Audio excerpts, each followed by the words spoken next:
अर्धवार्षिक परीक्षा 2023 के लिए कक्षा 10 के विज्ञान का ये अति महत्वपूर्ण प्रश्नों का एक वीडियो है आपके सामने है और ये सारे क्वेश्चन काफ़ी इंपॉर्टेंट है और ये पेपर हमें भेजा है हितेश ने, ये जालोर ज़िले से भेजा है और आप भी हमें अपना पेपर भेज सकते हैं। आपका जो ये व्हाट्सअप नंबर है 7568350069, ये व्हाट्सअप नंबर है और इसके ऊपर आपको इस प्रकार से अपना और ज़िले का नाम लिख के अपना जो पेपर है वो हमें भेज देना है।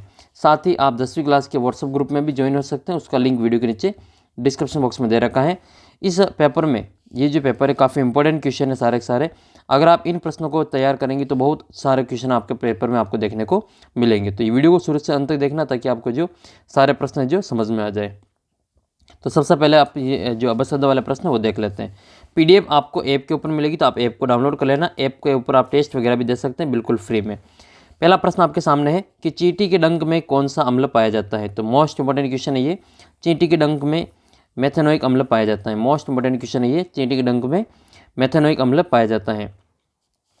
जो सिट्रिक एसिड है ये नींबू में पाया जाता है। सिट्रिक एसिड किस में पाया जाता है, ये नींबू में पाया जाता है। जबकि टार्ट्रिक जो अम्ल है वो इमली में पाया जाता है। टार्ट्रिक अम्ल इमली में पाया जाता है। लैक्टिक अम्ल ये दही में पाया जाता है, ये दही में पाया जाता है लैक्टिक अम्ल। दूध को दही में बदलने वाले जीवाणु का नाम पूछे तो आपकी लैक्टोबैसिलस है। अगला प्रश्न है सर्वाधिक तन्य धातु कौन सी है। चांदी, लोहा, तांबा और सोना। तो इसका जो करेक्ट आंसर हो जाएगा आपके सोना। सोना सबसे तन्य धातु है। तन्य का मतलब इससे सबसे ज़्यादा लंबा जो तार है वो खींचा जा सकता है। सोना सबसे तन्य धातु है। 1 ग्राम सोने से लगभग 2 किलोमीटर लंबा तार खींचा जा सकता है। तो ये मोस्ट इंपॉर्टेंट क्वेश्चन है, 1 ग्राम सोने से 2 किलोमीटर लंबा तार बनाया जा सकता है। तन्यता का गुण ये होता है कि धातुओं को खींचकर लंबा तार बना सकते हैं, वो तन्य के रूप में जाना जाता है। जबकि जो चांदी है वो विद्युत की सर्वाधिक सुचालक धातु है। अगला प्रश्न आपके ये तीसरा कि मेथेन में एकल बंधुओं की संख्या कितनी होती है। तो मेथेन का सूत्र होता है CH4। इसमें बीच में कार्बन होता है और चारों ओर जिसमें हाइड्रोजन जुड़े होते हैं। तो इस प्रकार की जो संरचना है इसमें एकल बंध कितने, ये 4 एकल बंध है। ठीक है, 1 2 3 और ये 4, तो एकल बंधों की संख्या इसमें हो जाएगी 4। ठीक है, अगला प्रश्न आपके ग्लूकोज का पाइरूवेट में विखंडन किस में होता है। तो ग्लूकोज का पाइरूवेट में जो विखंडन होता है वो कोशिका द्रव्य में होता है। और फिर पाइरूवेट का आगे जल में, ऊर्जा में और इसमें विखंडन जो होता है ऑक्सीजन में, वो आपके माइटोकॉन्ड्रिया में होता है। तो पाइरूवेट में विखंडन, इसका उत्तर हो जाएगा आपके कोशिका द्रव्य में। माइटोकॉन्ड्रिया को कोशिका का शक्तिगृह कहा जाता है। अगला प्रश्न है फिर आपके ये कि निम्नलिखित में से कौन सा पादप हार्मोन है। इसमें से कौन सा पादप हार्मोन है, इंसुलिन, थायरोक्सिन या एस्ट्रोजन या फिर साइटोकाइनिन। इसका जो करेक्ट आंसर वो आपके ऑप्शन नंबर द हो जाएगा, साइटोकाइनिन। साइटोकाइनिन एक पादप हार्मोन है, जबकि ये मानव हार्मोन है। इंसुलिन की कमी से जो डायबिटीज़ हो जाती है, इसमें इसका आपको याद रखना है, इंसुलिन डायबिटीज़ हो जाती है जिसको हम मधुमेह रोग कहते हैं।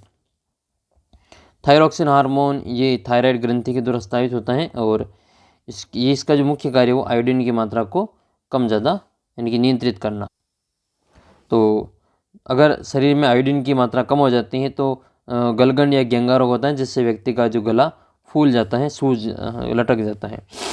छठा क्वेश्चन है पराग कोश में क्या होते हैं। तो पराग कोश में परागकण होते हैं। अगला प्रश्न है सातवां, निम्न में से किस पदार्थ का उपयोग लेंस बनाने में नहीं कर सकते हैं। तो इसमें से जल का होता है, कांच का होता है, प्लास्टिक का होता है, लेकिन मिट्टी का नहीं होता है। इसका उत्तर हो जाएगा आपके मिट्टी। इंद्रधनुष में सबसे ऊपर कौन सा रंग होता है। तो सबसे ऊपर रंग होता है लाल। ठीक है, इसका उत्तर हो जाएगा लाल। अगला प्रश्न है विद्युत धारा उत्पन्न करने वाली युक्ति को क्या कहते हैं। तो विद्युत धारा जो उत्पन्न करती है उस युक्ति का नाम है विद्युत जनित्र, जिसको हम जनरेटर कहते हैं। ये विद्युत जनित्र विद्युत धारा उत्पन्न करने का कार्य करती हैं और ये यांत्रिक ऊर्जा को विद्युत ऊर्जा में बदलती हैं। अमीटर जो होता है वो विद्युत धारा मापने का कार्य करता है। ठीक है, और विद्युत मोटर जो होती हैं वो विद्युत ऊर्जा को यांत्रिक ऊर्जा में बदलने का कार्य करती हैं। वोल्ट मीटर जो होता है वो विभवांतर मापने का कार्य करता है और ये अमीटर श्रेणी क्रम में लगाते हैं और ये वोल्ट मीटर समांतर क्रम में लगाया जाता है। अमृता देवी विष्णु ने किस वृक्ष के हेतु बलिदान दिया था। तो इसका उत्तर हो जाएगा आपके खेजड़ली। विश्व का एकमात्र खेजड़ली मेला वृक्ष मेला बढ़ता है खेजड़ली जोधपुर में। अगला प्रश्न फिर आपके 11वां, संयोजन अभिक्रिया किसे कहते हैं। तो जिस अभिक्रिया में 2 या 2 से अधिक अभिकारक मिलकर एकल उत्पाद बनाते हैं उसको हम संयोजन अभिक्रिया कहते हैं। प्लास्टर ऑफ पेरिस का सूत्र और उसका उपयोग लिखना है। तो प्लास्टर ऑफ पेरिस का सूत्र होता है CaSO4 ½ अगर इसमें CS तो ये जो जिप्सम होता है तो जिप्सम से ही बनाया जाता है CaSO4, ये 2H2 ये तो होता है जिप्सम, ठीक है। और इससे बनता है ये प्लास्टर ऑफ पेरिस और इसका उपयोग किया जाता है मूर्तियाँ बनाने में।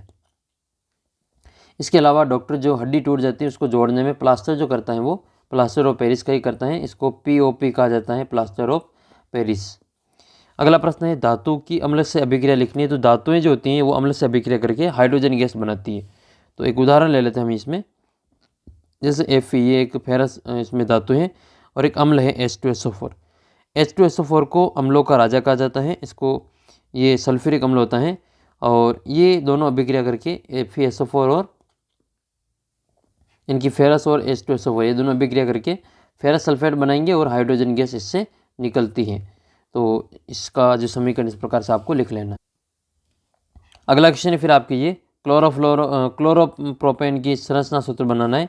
तो C3H7 और Cl, ठीक है, ये इसका जो संरचना इसका जो सूत्र है ये इसकी संरचना आपको यहाँ पे बनानी है। नेक्स्ट है ये आधुनिक आवर्त नियम। ये तो भी आपके पास हट गया है तो ये वाला प्रश्न आपको तैयार नहीं करना है।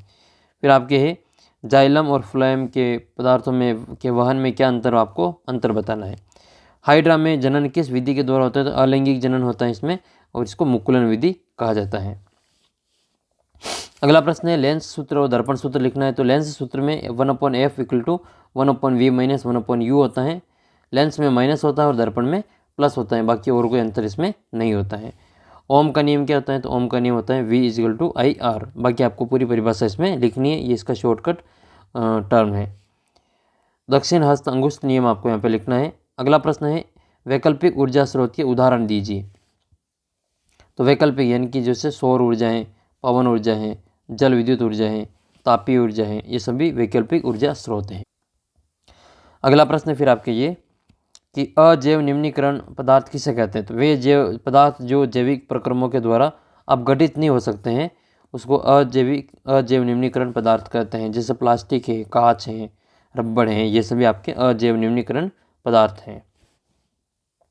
अगला प्रश्न है दानेदार जिंक के टुकड़ों के साथ में तनु सल्फ्यूरिक अम्ल की जो अभिक्रिया है वो आपको चित्र बनानी। तो वो जो फट की आवाज़ आती है वो आपको यहाँ पर बतानी है। साबुन और अपमार्जक में आपको यहाँ पे अंतर बताना है। उत्सर्जन तंत्र का नामांकित चित्र बनाकर उत्सर्जन क्रिया में वृक्क का योगदान लिखना है।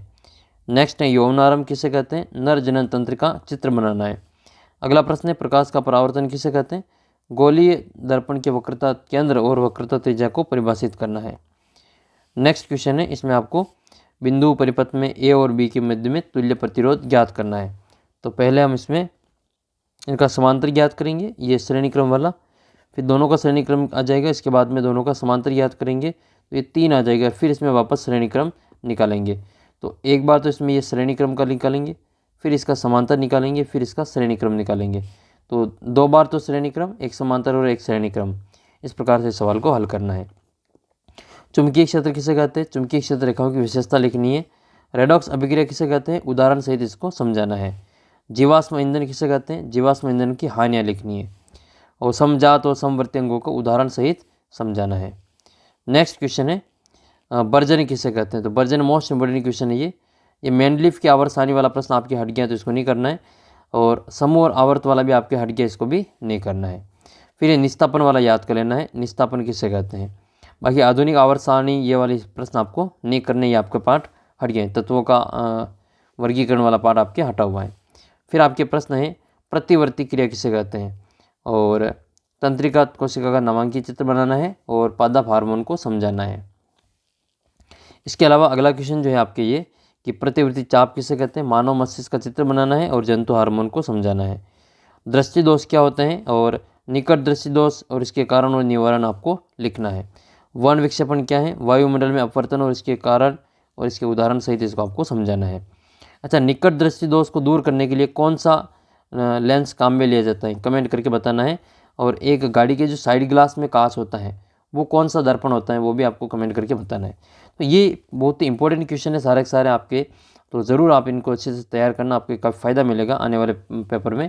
तो निश्चित रूप से आपको फ़ायदा मिलेगा और भी मैं पेपर अपलोड करूँगा तो उसके लिए आप चैनल को सब्सक्राइब कर लेना और अपना जो एंड्रॉयड ऐप है इसको डाउनलोड कर लेना। इसके ऊपर आप टेस्ट दे सकते हैं, PDF प्राप्त कर सकते हैं, साथ ही आपकी जो वीडियोज़ वगैरह है और भी वहाँ पे मिलते रहेंगे। तो चैनल को सब्सक्राइब करके ऐप को ज़रूर डाउनलोड कर लेना और 10वीं क्लास का व्हाट्सअप ग्रुप है उसको भी ज्वाइन कर लेना। मिलते हैं आपको अगले वीडियो में, तब तक जय हिंद जय भारत।